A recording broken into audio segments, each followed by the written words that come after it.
So I, 27F, have a younger brother, Mike, 21M. He is the definition of a man-child and a mama's boy, always complaining, always expecting others to bow to him. Just, overall, an asshole. Ever since he was born, my parents fussed over him for everything. He's not special needs, or had a traumatic birth or anything of the sort. He was just born. And my parents completely discarded me. My mom, 50F, especially. She went from a loving mother to one of those boy moms that people make fun of on the internet. My father, 50M, still showed me love and support, but he's always been too much of a coward to stand up to my mother and let me win at least once. The only one who stood for me was my grandpa, 76M, who always called my parents out on their bullshit, and never liked my brother.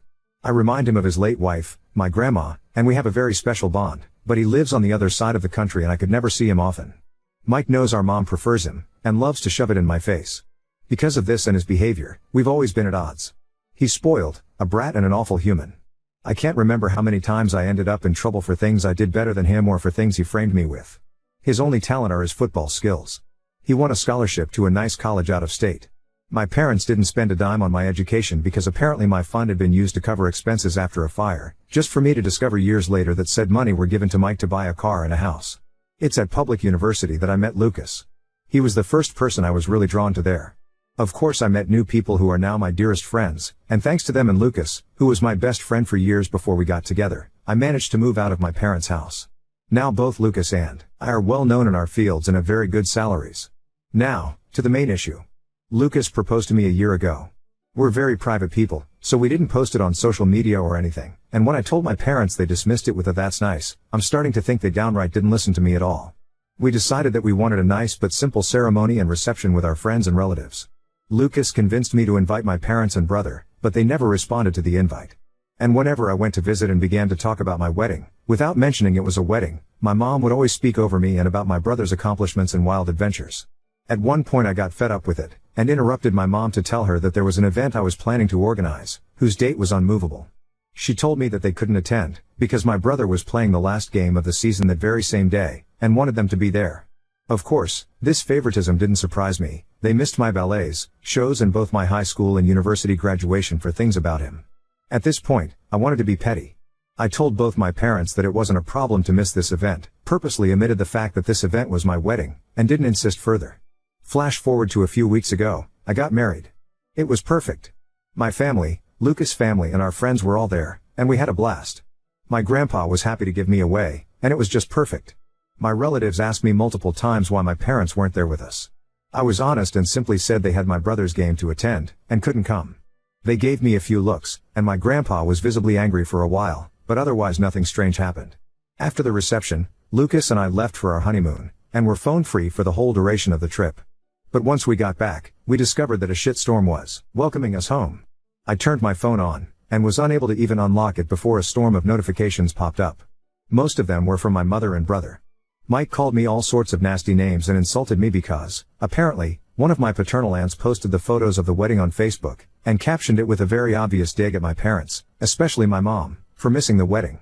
The post apparently went viral in my parents' community, and they've been publicly shamed for their mistreatment of me. It also turns out that my grandpa personally visited my parents to go on a tirade to shame my father, his son, to the point of tears.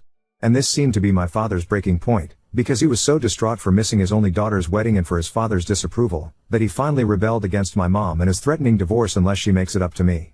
I think that's the reason why my mom has been spamming my phone with messages, at first insulting and threatening and then downright pitiful, full of begging and pity parties. Now I'm at home with my husband, deciding how to approach the situation.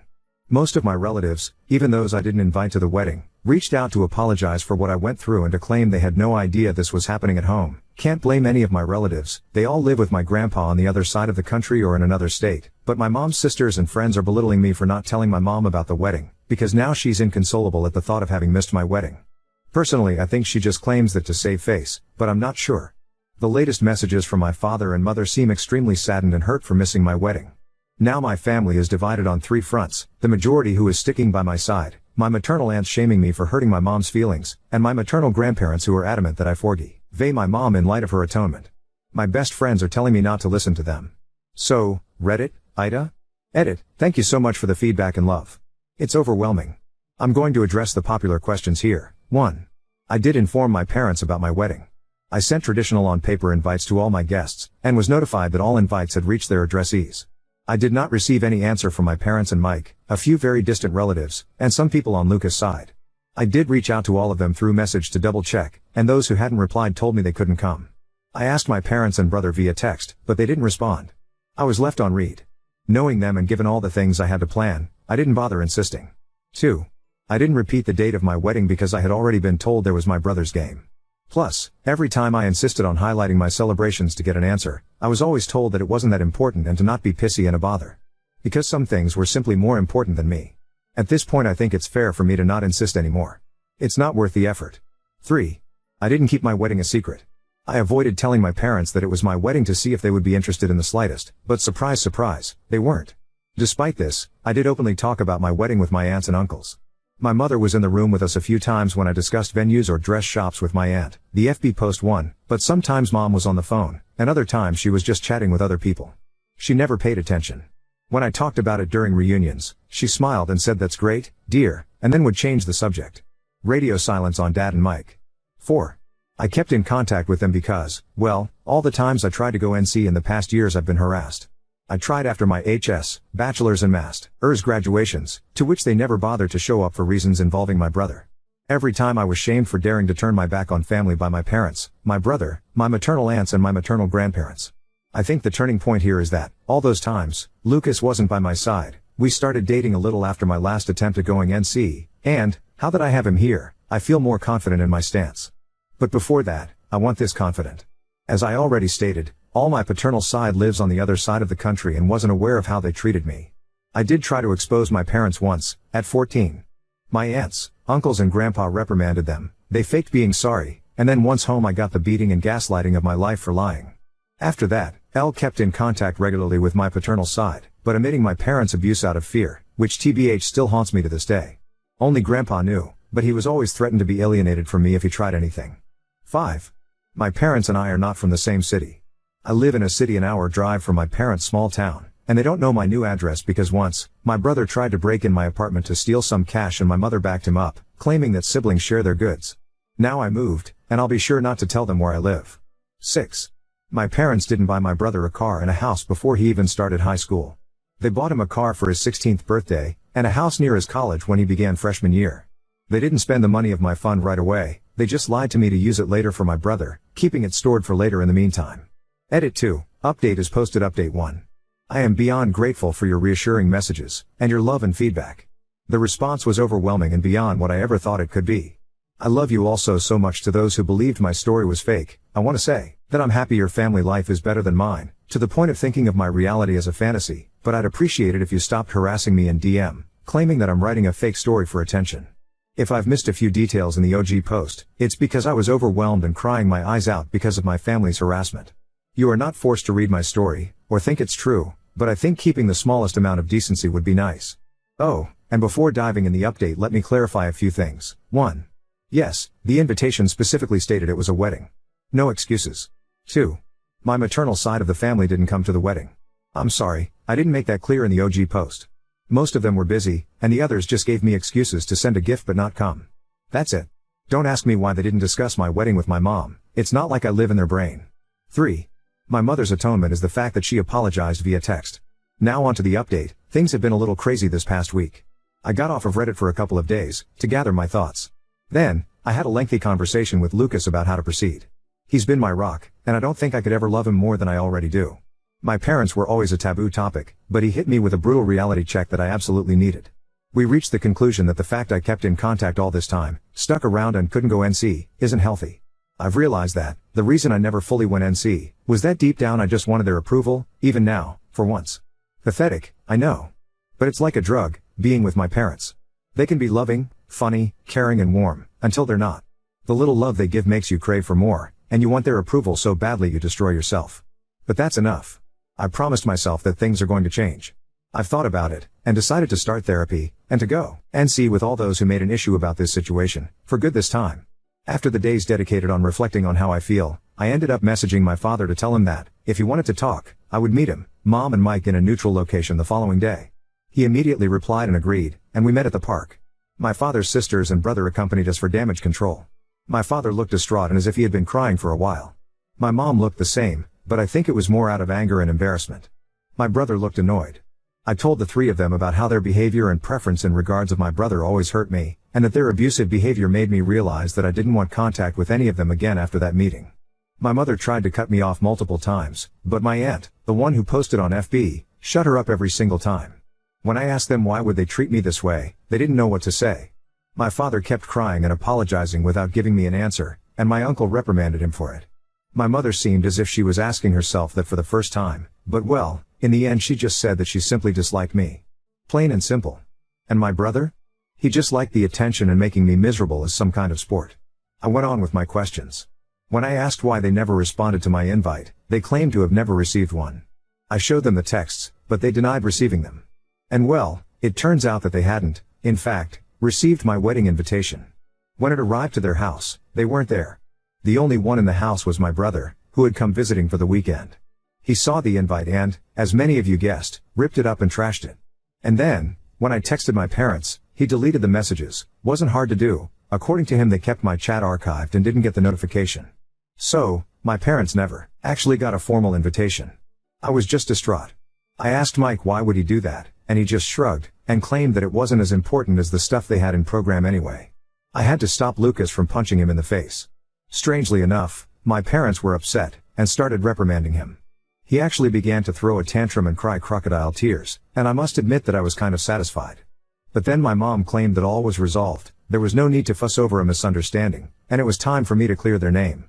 That set me off, and I interrupted her, telling her that they weren't forgiven at all, that just because Mike trashed the invite, it didn't mean it automatically canceled all their neglect out.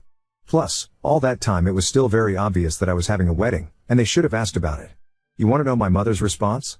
She said something along the lines of I did hear you talking about a wedding of yours, but I just thought you were being delusional, and seeking my attention with exaggerated scenarios. She was convinced Lucas didn't actually like me, nor would ever marry me. When I tell you I was about to trash her face, do you believe me? Another thing came up. It turns out that my brother didn't have a football game to go to at all. My parents used the fact that my husband, friends and I know little to nothing about football, we prefer soccer, and the fact I stopped asking about it when Mike would mock me during his time in high school, to make up a story to avoid my event. At the time I wrote the OG post, I couldn't confirm or deny the presence of a game because my brother has private social media and Lucas and I are blocked, and I foolishly trusted my parents' word. But no. You want to know where they went with that man-child? They went to Disneyland, because Mike wanted to go. They used the football story to cover for my brother's 100th tantrum holiday, and apparently THA did it multiple times in the past months. At that point I was just completely burned out and overwhelmed by this amount of information. The fact that I had been fooled this badly, that I was so gullible, genuinely made my blood boil, and I snapped. I stood up, and told my father he was a sad, weak man, unable to stand up for his kids unless his wife approved of it. I told my brother he was a little dipshit, a poor excuse of a man that will not accomplish anything in his life and that he'll always live like the leech he is, baby to the point of uselessness. And to my mom, I told her that she was the worst narcissist, pathetic, little woman on the earth, that she didn't even deserve to be addressed and judged, for her irrelevance. That not even God could help her out because she is just too rotten. Harsh, I know. My mother shot up from her seat to scream at me halfway through my rant to her, but I was just too mad. I shouted at her to shut the fuck up and sit down, and listen for once. She got so mad, it felt like steam was coming out of her ears. I don't remember much after that, just that I kept talking. And talking. It felt as if all my anger and hurt just flooded out. At one point I'm pretty sure the whole park was silent. I spat at my parents and Mike that I was disowning them all, and that if they're smart, they'll think before reaching out again. I took my purse and left with Lucas, Anna, and Francis, leaving my parents and brother at my aunt's and uncle's mercy. I think at some point the reality of what I had just learned and said finally hit me, because I ended up having a panic attack on the way home. Lucas was driving, so Anna helped me through it until we stopped in a parking lot to calm me down. I am beyond grateful for their help. Once home, I just fell on the bed and went to sleep. I really wanted to go with you guys' advice, and post the whole thread on FB, but given my work and career I couldn't expose myself like that. One thing is Shireen G. my story from an anonymous throwaway on Reddit, the other is on FB, with my name and face plastered everywhere. I couldn't go down that path. Instead, I did something better. I made a folder with all of my mother's insults, messages and awful comments, and sent it to the woman in charge of my mom's church. It's a tight-knit community my mom worked her ass off to enter in, but that is also extremely judgmental, and being shunned by them is a death sentence. And well, that's exactly what happened. Just like clockwork, the scandal spread like wildfire, going out of the church and reaching the rest of the small town. You can imagine what this means for my mother and father. Because of my little spill, I did find other messages from my maternal side of the family, belittling me even more for upsetting their sister or daughter and insulting her. I just didn't care anymore at that point, so I followed you guys' advice, and told them that from now on, they will no longer be part of my life, and that they can talk shit all they want, I just won't care. Instead, they should be grateful I don't send their nasty texts to their employers and spouses. I blocked every single one of them, grandparents included, on everything. I did find a lengthy message from my father. He apologized for not being strong enough to face my mother, agreed that what I said was true, and couldn't believe that he had lost so much of my life because of her. He told me he is going to divorce her no matter what my decision will be, because he is tired of being controlled. He would like a relationship with me to make up for all the years that passed. I did reply to him, to tell him that as of now I really don't want to see him or forgive him. He has replied that he'll try his best to win me back, and that he loves me. I replied back that, as of now, I find that hard to believe, and then blocked him too. Frankly, his slimy way of trying to have an out from this situation by throwing my mother under the bus is pathetic. At least, she was hateful and owned up to it. He is only able to blame others for his choices. I don't want to surround myself with people like that. My mother and brother are blocked similarly to my maternal side. Mike wrote other messages to taunt and insult me, and I just blocked him. My mom threw herself a pity party for being shunned by her community and for her marriage going into shambles, and I just replied good riddance before blocking her too. As for my grandpa, he has decided to stay with us for a while, to stick by my side. He really is the best, and has read some of your comments. He isn't going to admit that he's flattered by them. Since then a few days have passed, and all has been quiet. Lucas is spoiling me rotten, and I'm starting therapy soon.